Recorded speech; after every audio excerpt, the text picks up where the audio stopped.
What could possibly be so devastating that it makes a reigning queen consort break down behind closed doors? Away from cameras, aides, and carefully rehearsed smiles? Just minutes ago, whispers from within royal circles suggested that Queen Camilla has been left reeling after the results of a long, concealed DNA test were finally revealed. Officially, Buckingham Palace remains silent. Unofficially, however, sources describe a moment of visible collapse, not anger, not defiance, but shock, the kind that comes when a truth you believed was buried forever suddenly resurfaces. Ladies and gentlemen, for months, rumors have circulated quietly about a sensitive genetic inquiry commissioned under extraordinary secrecy. No public funding, no formal palace announcement, and no paper trail that could be traced through traditional royal channels. According to insiders, the test was not ordered lightly. It was prompted by inconsistencies that senior members of the royal household could no longer ignore. Details that did not align, records that raised questions, and a past that refused to stay silent. Camilla, long viewed as a master of composure and control, is now described by aides as emotionally shaken after being briefed on the findings. This was not a ceremonial update. It was a private disclosure. No press office, no advisors filtering the language, just raw information delivered directly and without cushioning. And those same sources insist that the results challenge more than personal narratives. They threaten carefully maintained boundaries within the royal family itself. What makes this moment even more unsettling is the timing. The monarchy is already navigating fragile public trust, internal power shifts, and intense scrutiny over legacy and succession. A revelation of this magnitude, even if never officially confirmed, has the potential to destabilize relationships that have been held together by silence for decades. So the question now is not simply what the DNA test revealed. The real question is this: who knew? Who approved it? And why was Camilla the last to truly understand its implications? Do you believe this revelation will ever be acknowledged publicly? Or will it be sealed away, like so many royal secrets before it? Share your thoughts in the comments. And stay with us as we move deeper into what sources say happened next behind palace walls. The morning, everything changed. The news broke not through official channels or carefully worded palace statements, but through a frantic phone call at 7:18 inches the morning on December 3rd. A senior aide, voice shaking with an emotion that decades of royal service had trained him to suppress, contacted Buckingham Palace with 3 words that sent waves through the entire institution: "She's broken down." Within minutes, the palace entered a state of emergency lockdown that had nothing to do with security threats or public scandal, and everything to do with protecting a secret that had just been confirmed in the most clinical, undeniable way possible.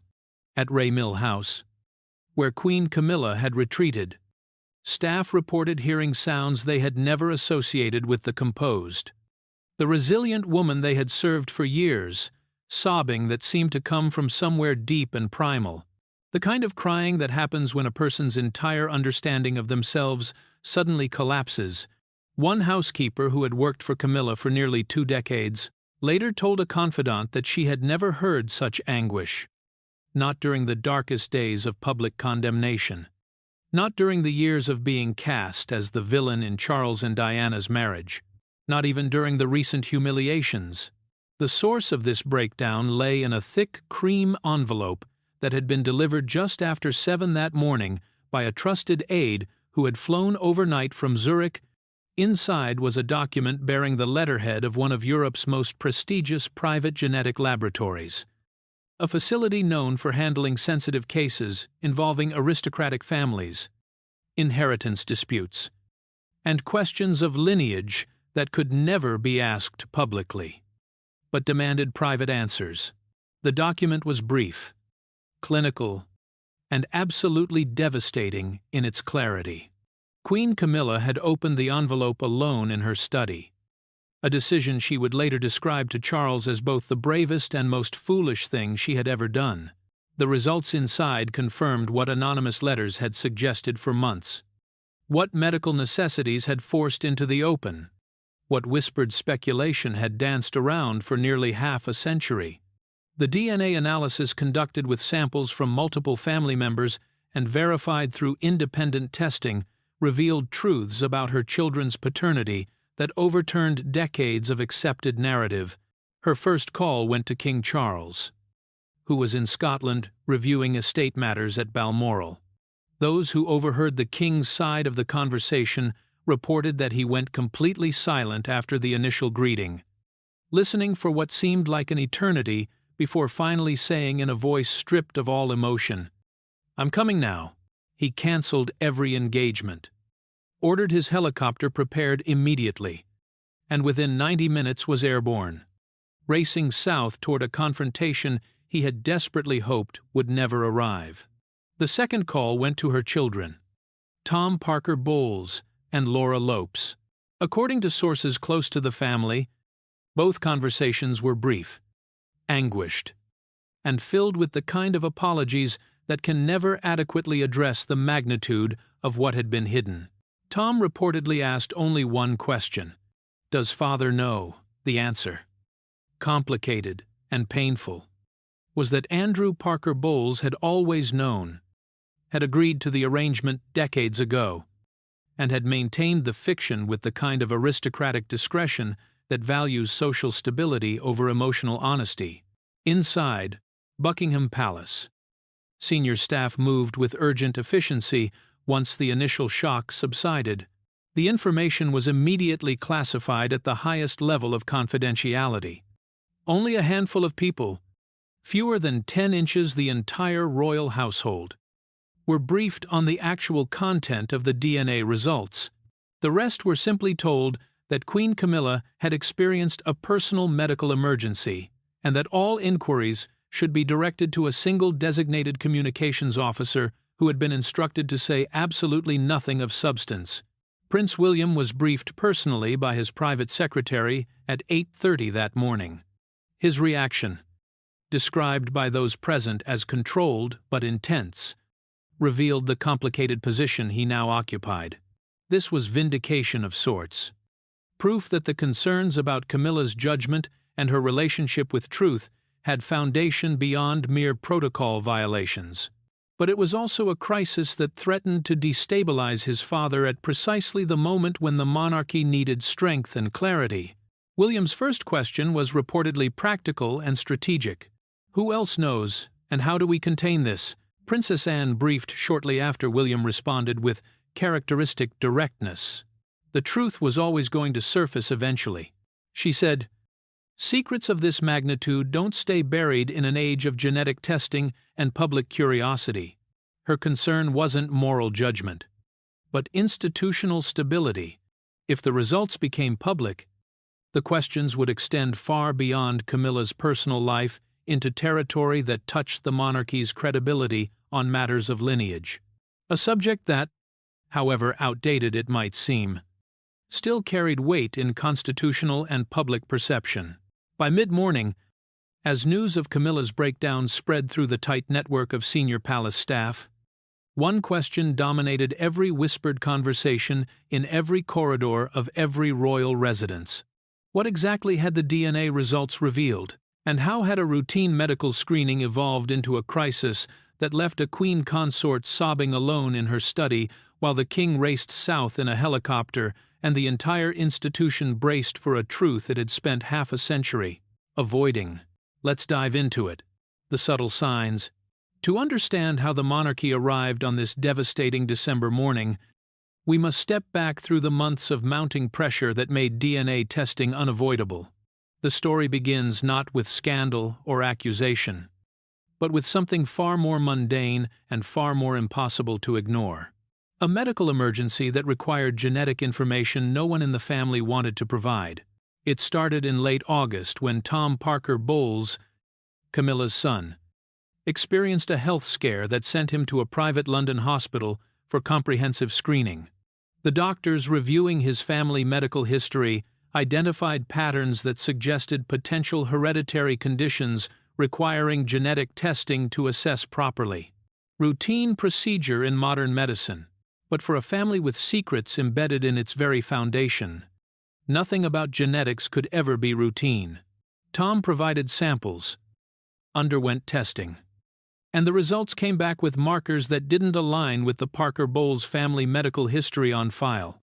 The attending physician, bound by medical ethics, but aware of the sensitive nature of treating anyone connected to the royal family, approached the situation with careful discretion. He suggested in the gentlest possible terms that Tom might want to verify his paternal lineage for the sake of accurate medical records.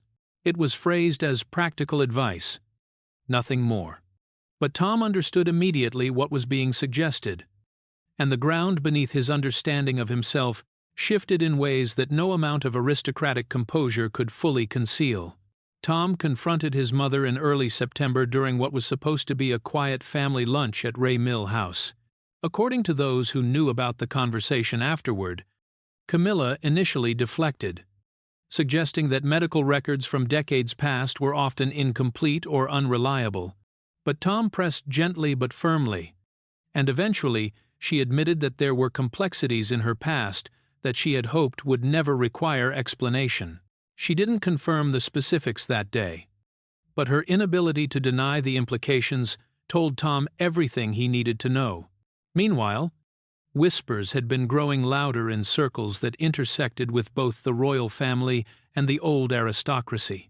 Anonymous letters began arriving at Buckingham Palace in late September, letters that didn't make threats or demands, but simply posed questions. Questions about Laura Lopes's striking resemblance to certain members of the aristocracy who were not Andrew Parker Bowles. Questions about why Tom's features aligned so poorly with the Parker Bowles family photographs that lined the walls of their ancestral home. Questions about the timing of Camilla's early relationship with Charles and the births of her children. The letters were never traced to a single source, but palace security noted that they arrived with knowledge that suggested someone from within aristocratic circles, someone who had been present during the relevant years, and who perhaps felt that truth mattered more than the social stability that silence preserved. Whether motivated by conscience, revenge, or simply the chaotic impulse to expose what everyone suspected but no one acknowledged, the letters achieved their purpose. They made the questions impossible to ignore.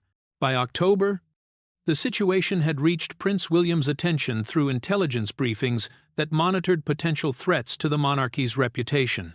William saw immediately how genetic questions about her children could explode into a crisis that touched not just her credibility, but the institution's relationship with truth itself. If the monarchy had knowingly accepted and celebrated a fabricated family narrative for decades, what else might the public assume had been similarly constructed? Princess Anne, briefed separately, responded with her characteristic pragmatism. If there are questions about lineage, answer them definitively, she advised Charles during a tense meeting at Balmoral in late October. Uncertainty is more dangerous than difficult truth. The institution has survived scandal before. It cannot survive the appearance of ongoing deception. Her words carried weight precisely because Anne had spent 7 decades watching the monarchy navigate crisis, and she understood that the rules had changed in an era where genetic testing was accessible, affordable, and increasingly routine. King Charles found himself in an impossible position. The woman he had loved for decades, the woman he had finally been able to marry and crown as his queen consort, was facing questions that threatened to unravel not just her own narrative, but the legitimacy of the family structure they had presented to the world. Yet he also understood Anne's point. If the questions persisted and the palace remained silent, the speculation would only grow more damaging. Better to know the truth privately and control how it might eventually surface than to wait for some future crisis to force revelation at the worst possible moment. The pressure intensified in November when Laura Lopes, Camilla's daughter, received her own medical consultation that raised similar questions about genetic history. The doctors were more direct this time. Having learned of Tom's situation through the interconnected world of private medical practices serving aristocratic families, Laura, confronted with the same implications her brother had faced, went directly to her mother and demanded the complete truth. No deflection. No gentle evasions. Just the facts about who her biological father actually was. Camilla, cornered by medical necessity, family pressure, and the mounting weight of secrets she had carried for nearly 50 years, finally agreed to comprehensive DNA testing in mid-November. The decision wasn't made lightly or quickly. It came after consultations with Charles. Painful conversations with Andrew Parker Bowles, who had maintained the fiction for decades out of aristocratic loyalty and genuine affection for the children he had raised as his own, and legal advisors who explained exactly what the results might mean for everyone involved. The testing was arranged through the most discreet channels available. A private Swiss laboratory, one that had handled sensitive genetic questions for European royal and aristocratic families for 3 generations, agreed to conduct the analysis with absolute confidentiality. Samples were collected from Camilla, from Tom, from Laura, and from Andrew Parker Bowles, who participated with the weary resignation of a man who had always known this day would eventually arrive. Additional samples were secured from other relevant parties through methods that were never fully explained, but which involved the kind of access only the royal family's security apparatus could arrange. The samples were couriered to Zurich in late November. The laboratory confirmed receipt, and estimated results would be available in 3 weeks, putting the timeline right at the beginning of December. Those 3 weeks were among the longest of Camilla's life. A period of waiting that she later described as suspended between 2 versions of reality.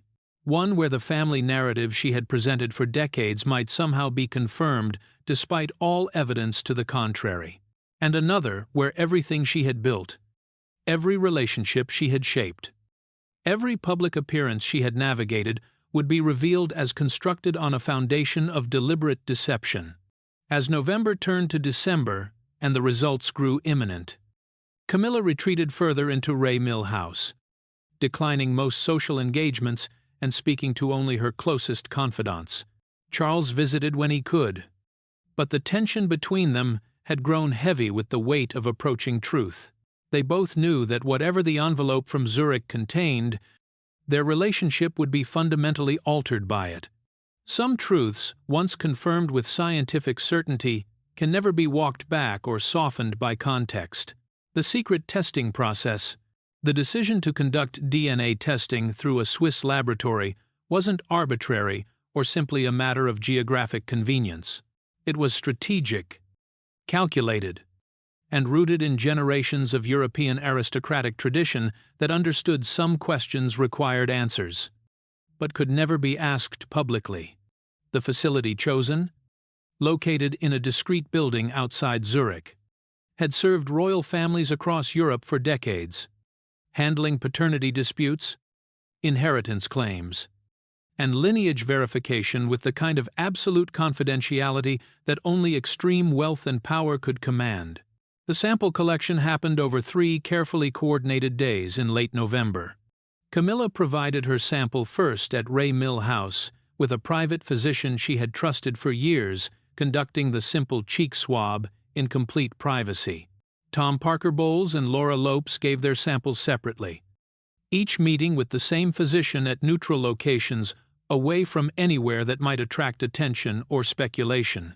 The process was clinical, quick, and profoundly uncomfortable for everyone involved, not because of the physical procedure, but because of what it represented. Decades of accepted family narrative reduced to genetic markers that would either confirm or destroy the story they had all lived. Andrew Parker Bowles participated with dignified resignation. He had always known the truth, had agreed to raise the children as his own in an arrangement that reflected aristocratic values of duty over emotion, and had maintained that fiction with the kind of loyalty that characterized his entire approach to life. His sample was collected at his London residence, and those present reported that he showed no emotion beyond a slight tightening around his eyes when the physician sealed the sample container. The most complicated collection involved samples from the suspected biological fathers, men whose identities were known within certain aristocratic circles, but had never been publicly confirmed or even seriously investigated. Palace security, operating with resources and access that bypassed normal legal constraints, secured these samples through methods that were carefully documented for internal records, but would never see public disclosure. The legality existed in gray areas that powerful institutions navigate when the stakes justify the means. William and Anne had insisted on independent verification, refusing to allow the process to be handled entirely through channels Camilla or Charles might control. A second laboratory, this one in Germany, received duplicate samples through a separate chain of custody. The results would be compared to ensure accuracy and prevent any possibility of manipulation or error that might later be used to question the findings. This dual verification added complexity and cost, but it also guaranteed that whatever the results showed, they would be scientifically unassailable. King Charles occupied a painful middle ground throughout the process. He wanted to support Camilla, wanted to believe that somehow the whispers and suspicions had been wrong all along. But he also understood that the institution required clarity, and clarity demanded truth, regardless of how uncomfortable that truth might be. He authorized the dual laboratory approach, despite knowing it signaled a lack of complete trust, a wound that added to the many others their relationship had accumulated over recent months. The 3-week waiting period between sample collection and results felt interminable. Palace staff who knew about the testing reported that the atmosphere inside royal residences grew increasingly tense as December approached. Camilla stopped sleeping properly, her face taking on a hollow, haunted quality that makeup couldn't conceal. Charles threw himself into official duties with an intensity that worried his private secretary, as though constant motion might somehow delay the arrival of information he both needed and dreaded. Security measures to prevent leaks were extraordinary. Fewer than 8 people in the entire royal household knew the complete details of what was being tested and why. Communications were conducted through encrypted channels. The laboratories were paid through untraceable accounts, and every person involved signed confidentiality agreements backed by legal consequences severe enough to ensure silence. The monarchy had survived many scandals, but this secret, if it leaked before the palace controlled the narrative, could damage the institution's credibility in ways that would take generations to repair. The results arrive. December 3rd dawned cold and gray over the Wiltshire countryside, where Ray Mill House sat nestled among bare winter trees. Camilla had been awake since 5:00 inches the morning, unable to sleep as the anticipated arrival time approached.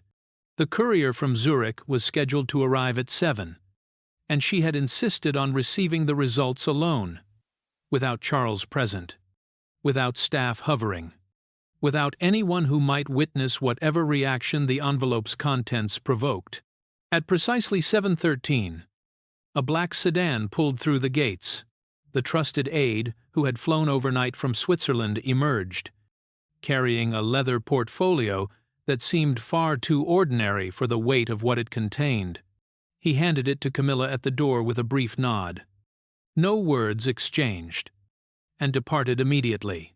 Some deliveries require no conversation, no pleasantries, just the transfer of information that will change everything. Camilla stood in her entrance hall, holding the portfolio for nearly 5 minutes, unable to move forward or retreat. Her hands trembled slightly, and her breathing had become shallow and rapid. Finally, she walked to her private study, closed the door, and sat at the desk where she had written countless letters, managed household affairs, and navigated the complicated logistics of being connected to the royal family for decades. She opened the portfolio with hands that shook visibly. The report was professionally formatted, dense with genetic terminology and statistical analysis. But the conclusions were presented with clinical clarity that required no scientific background to understand. The first section addressed Tom Parker Bowles. The genetic markers definitively excluded Andrew Parker Bowles as the biological father. The probability of paternity for the suspected biological father, a man Camilla had been involved with during the relevant period, exceeded 99.9%. There was no ambiguity, no room for alternative interpretation, just cold scientific fact. The second section addressed Laura Lopes. Again, Andrew Parker Bowles was excluded as biological father. The genetic analysis pointed to a different man than Tom's biological father, confirming that both children had been conceived outside her marriage to Andrew during overlapping but distinct relationships that she had maintained with careful secrecy. The probability statistics were equally definitive, equally impossible to dispute or explain away. Camilla read the conclusions 3 times, each reading confirming what she had feared for the past 3 weeks, the truth she had buried for nearly 50 years, the secret she had protected through 2 marriages, countless public appearances, and her elevation to queen consort was now documented in black and white with the authority of modern science behind it. There was no escaping it, no reframing it, no hoping it might somehow be wrong. Her first phone call to Charles was barely coherent. She wept through most of it, managing only fragments of sentences between sobs. The results? She gasped. It's confirmed. Everything they suspected. Both children, Charles, receiving this news while reviewing papers in his Balmoral study, felt something inside him crack. Not anger exactly, though that would come later. Something closer to profound grief for the woman he loved and the impossible situation they now faced together. "I'm coming now," he said, his voice stripped of all emotion except determination. Within minutes, he had cancelled his entire day's schedule and ordered his helicopter prepared. The staff, accustomed to sudden changes, but surprised by the urgency, asked no questions. The king's expression made clear that this was not a moment for curiosity or delay. Camilla's second call went to Tom, then Laura. Both conversations followed similar patterns. Apologies that could never be adequate, explanations that sounded hollow even as she offered them, assurances that Andrew had always known and had chosen to raise them as his own out of love and duty. And finally, the devastating admission that everything they had believed about their identity, their heritage, their place in the world was built on a foundation of deliberate deception. Tom's response was quiet devastation. "Does father know?" he asked, using the title he had always used for Andrew Parker Bowles. When Camilla confirmed that Andrew had always known, had been complicit in the arrangement from the beginning, Tom's voice took on a tone she had never heard from him before. Not anger, but something deeper and more permanent. "I need time," he said, and ended the call. Laura's reaction was sharper, more immediate in its fury. "How could you?" she demanded. "How could you let us live our entire lives not knowing who we actually are?" Camilla had no answer that could bridge the gap between her choices decades ago and their consequences today. The call ended with Laura saying she needed space, needed to process, needed to decide whether she could ever look at her mother the same way again. By 8:00 the morning, Camilla sat alone in her study. The genetic report spread before her, her phone silent, and her entire world reduced to the clinical language of DNA analysis that had finally irrevocably exposed the truth she had spent half a century protecting. The palace response. News of the DNA results reached senior palace officials through carefully controlled briefings that began at 9:30 on the morning of December 3rd. The information was compartmentalized with different members of the royal household, receiving different levels of detail depending on their role and their need to know. Only the innermost circle, fewer than 6 people, received the complete picture. Everyone else got carefully edited versions designed to prepare them for crisis management without fully revealing the magnitude of what had been discovered. Prince William was briefed personally by his private secretary in a secure room at Kensington Palace. He listened in complete silence as the findings were explained, his expression remaining neutral even as the implications settled over him. When the briefing concluded, his first question was characteristically practical. Who else knows? And what are the legal implications for succession and family structure? The answer provided some relief. Since Tom and Laura had never been in the line of succession and held no official royal roles, the constitutional impact was limited. But the damage to credibility to the narrative the family had presented for decades was potentially enormous. William's second question revealed the strategic mind that would one day lead the institution. What happens if this becomes public before we control the narrative? The communications team had already begun scenario planning, but the honest answer was uncomfortable. If the information leaked before the palace could frame it properly, the damage would be severe and long-lasting. The monarchy would face accusations of systematic deception, questions about what other family narratives might be fabricated, and intense pressure to release genetic information about other members of the family to prove legitimacy. Princess Anne received her briefing at 11 that morning. Her reaction was the controlled vindication of someone who had long suspected that Camilla's relationship with truth was more flexible than the institution could afford. "I warned that secrets of this magnitude surface eventually," she said quietly. "The question now is whether we compound the deception with continued silence or find a way to acknowledge what's happened without destroying what remains of public trust." Her preference was clear. Truth, however painful, however damaging in the short term, was always preferable to the slow poison of ongoing deception.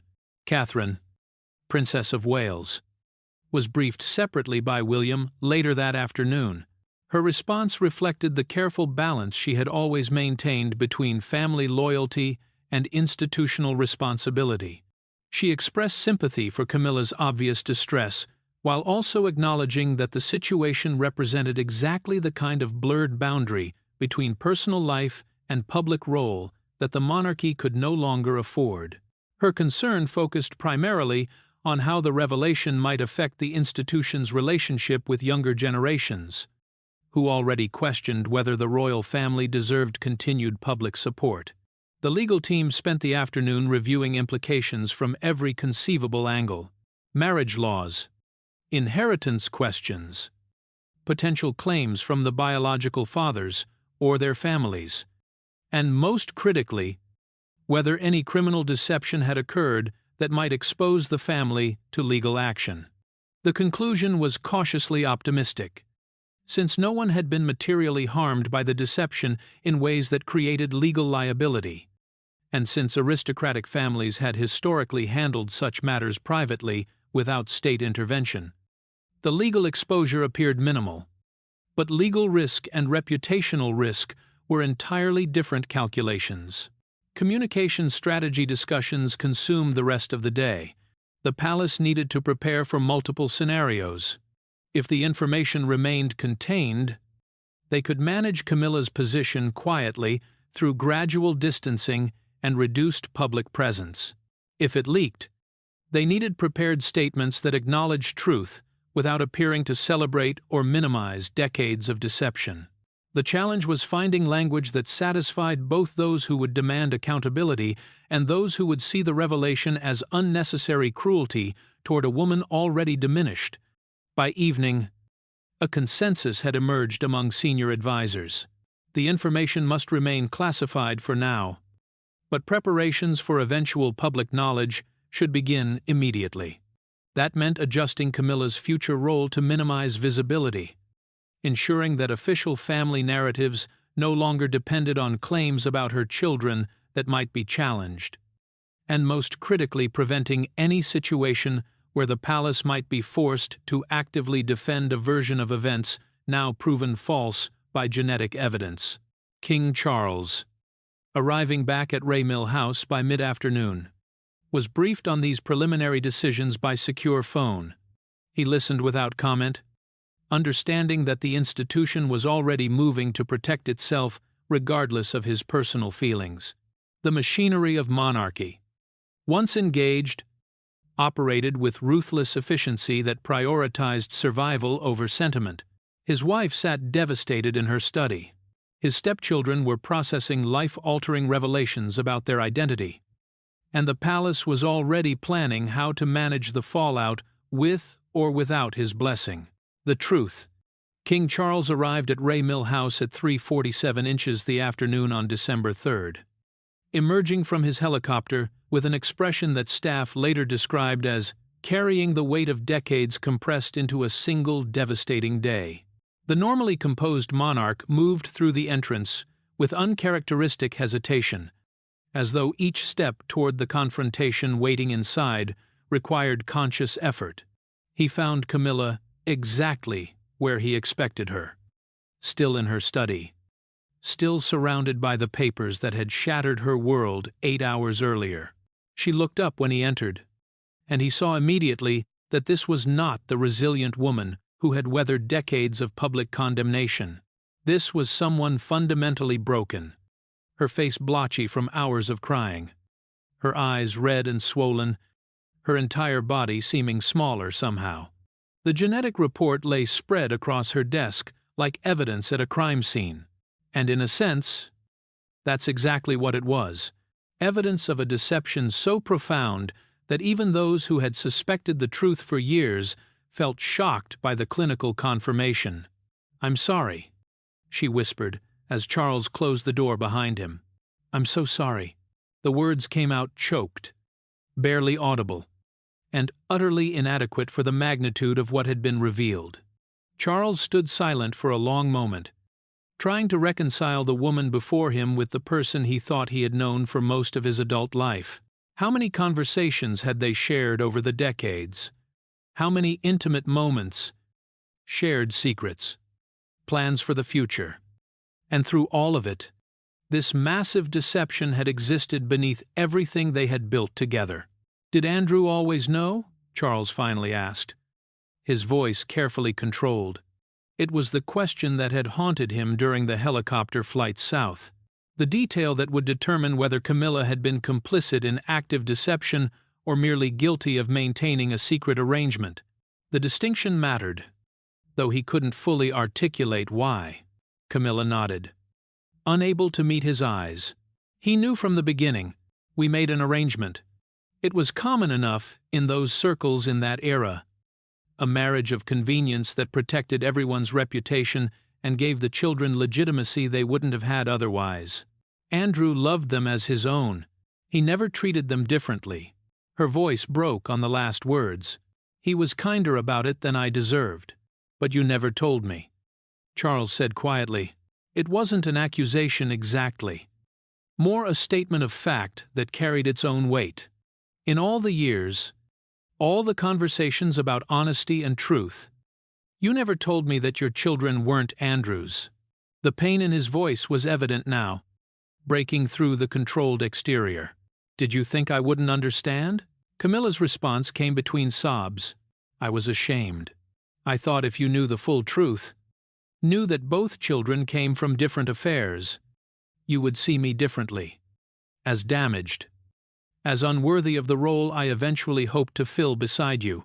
She looked up at him finally, her eyes desperate for understanding. "By the time we were together, seriously, the secret had existed for so long that admitting it felt impossible. It would have meant confessing decades of deception." Charles moved to the window, staring out at the winter landscape without really seeing it. His mind was racing through memories, recontextualizing decades of shared history through the lens of this new information. Every family gathering where Andrew had played the devoted father, every public appearance where Camilla had presented Tom and Laura as Parker Bowles' children without qualification. All of it now revealed as performance built on carefully maintained fiction. "The children," he said finally, turning back to face her. It was the question of a man trying to find solid ground in a situation where everything had shifted. Whatever anger or betrayal he felt toward Camilla, the children had done nothing wrong beyond being born into circumstances they never chose. Devastated, Camilla whispered. Tom was quiet, controlled, but I could hear it in his voice. Everything he thought he knew about himself just evaporated. And Laura was angry in a way I've never heard from her before. She asked how I could let them live their entire lives not knowing who they actually are. And I had no answer. Charles. No answer that could possibly justify what I've done to them. The confrontation that followed was not loud or dramatic. There were no raised voices, no theatrical displays of emotion. Instead, it was quiet and devastating. A conversation between two people who had loved each other for decades, discovering that love alone could not bridge certain kinds of deception. Charles asked questions, seeking to understand the full scope of what had been hidden. Camilla answered as honestly as she could, though decades of practiced discretion made complete honesty difficult even now. The most painful moment came when Charles asked about her fears going forward. What happens now? Camilla's response revealed the depth of her breakdown. I don't know if Tom and Laura will ever forgive me. I don't know if the palace can contain this or if it will destroy what's left of my reputation. I don't know if you can still look at me the same way. She paused, gathering courage. I don't even know who I am anymore. Charles, my entire adult life has been built on this secret. And now that it's exposed, I feel like there's nothing solid left beneath me. Charles moved to her then, not with romantic comfort, but with the heavy duty of a man who understood that abandoning someone in their darkest moment would diminish him regardless of what they had done. He placed a hand on her shoulder, a gesture that carried both support and distance. We'll manage this, he said quietly, though the we felt fragile, uncertain. As evening darkness settled over Ray Mill House, King Charles and Queen Camilla sat in that study, surrounded by genetic evidence of deception. Two people discovering that the hardest truths are often the ones hiding in plain sight, protected by silence, and the shared conspiracy of those who benefit from never asking the questions that matter most. The wider implications on a stained monarchy, the revelation of the DNA results extended far beyond the personal devastation experienced by Camilla and her immediate family. The implications rippled outward, touching every aspect of the monarchy's credibility. The aristocratic circles that had long protected such secrets and the public's willingness to accept the narratives presented by powerful families about their own histories. By the evening of December 3rd, as news of Camilla's breakdown filtered through the tightest circles of the palace household, senior advisors were already mapping out consequences that would take years to fully manifest. For Tom Parker Bowles and Laura Lopes, the immediate future looked profoundly uncertain. Both had built their adult identities on the foundation of being Parker Bowles, children connected to a respected military family with deep aristocratic roots. That identity had shaped their social circles, their professional opportunities, and their sense of place in the intricate hierarchy of British society. Now confronted with genetic evidence that their biological fathers were different men entirely, they faced the disorienting prospect of reconstructing their understanding of themselves at ages where such fundamental identity shifts are extraordinarily painful. Tom, as the older sibling, and someone who had maintained closer ties to both the Parker Bowles family and the royal circle, faced additional complications. His career as a food writer and critic had been built partly on name recognition and social connections that stemmed from his assumed parentage. While his professional accomplishments were legitimate, the revelation threatened to cast everything he had achieved in a different light, inviting speculation about what opportunities might have been closed to him. Had his true parentage been known from the beginning, more painfully, he now had to decide whether to reach out to his biological father, a man he likely knew socially, but had never understood as his actual parent.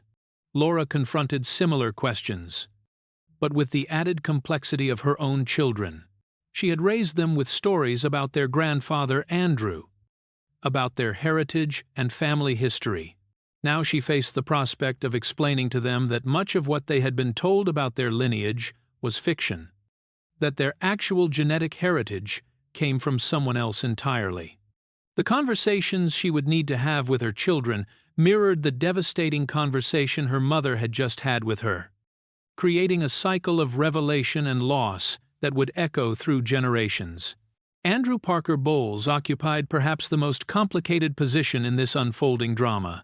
For nearly 50 years, he had maintained the fiction that Tom and Laura were his biological children, raising them with genuine affection while knowing the truth of their conception. His decision to participate in this deception had been shaped by aristocratic values that prioritized social stability and legitimate heirs over biological accuracy. In the circles he moved through, such arrangements were not unprecedented, even if they were never openly acknowledged. But now, with genetic testing making such secrets unsustainable, he faced questions about his own role in a deception that had harmed the children he genuinely loved. Sources close to Andrew suggested he was preparing a private statement, not for public release, but for Tom and Laura, explaining his reasoning and his genuine feelings for them. Regardless of biological connection, he had always known this day might come, especially as genetic testing became routine for medical purposes, and he had long ago made peace with whatever consequences might follow. His main concern now was ensuring that Tom and Laura understood his love for them had always been real, even if the biological foundation everyone assumed was not. For King Charles, the implications touched directly on his legacy and the judgment history would render on his reign. He had fought for decades to marry Camilla, had weathered enormous public criticism, had asked the nation to accept her as his queen consort, despite the role she had played in the breakdown of his first marriage. Now, with the revelation that she had maintained such a profound deception throughout their relationship, questions would inevitably arise about his judgment, his ability to truly know the people closest to him, and whether the monarchy's already fragile credibility could withstand another crisis rooted in hidden truths and protected lies. Prince William's position was strengthened by the revelation in ways that made him deeply uncomfortable. He had opposed expanding Camilla's role, had insisted on boundaries and accountability, and had been proven correct in his assessment that her relationship with truth was more complicated than his father wanted to acknowledge.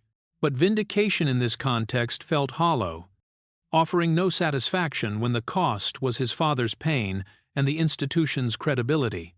William understood that managing this crisis would fall largely to him as it had with previous family scandals, and he approached the responsibility with grim determination rather than any sense of triumph. The broader question facing the monarchy was how to handle genetic revelations in an era where DNA testing was becoming routine and family secrets were increasingly impossible to maintain. The aristocratic practice of quietly managing paternity questions through private arrangements had worked for centuries, but modern science had made such discretion unsustainable. If the truth about Camilla's children became public, it would open questions about other members of the royal family, invite demands for genetic testing to prove legitimacy, and fundamentally challenge the narratives that had sustained the institution through generations. By the end of December 3rd, as palace lights dimmed and staff retreated to their quarters, one truth had become inescapable. The revelation had not just exposed a single family secret, but had opened a fault line running through the entire structure of how the monarchy and the aristocracy had historically managed uncomfortable truths about lineage, legitimacy, and the gap between public narrative and private reality. The breakdown of one woman in a country house had revealed cracks in a system that had always depended on secrets staying buried and questions remaining unasked. As we close this chapter, thank you sincerely for staying with us until the very end. Stories like this matter because they challenge what we think we know and force us to question the narratives we are given. If you found this investigation compelling, please take a moment to like the video and subscribe to the channel so you never miss our next deep dive. Your support helps us continue uncovering the details others overlook. Most importantly, share your thoughts in the comments. Do you believe these revelations change how Camilla's role should be viewed? Or is there still more being hidden? We look forward to reading your opinions.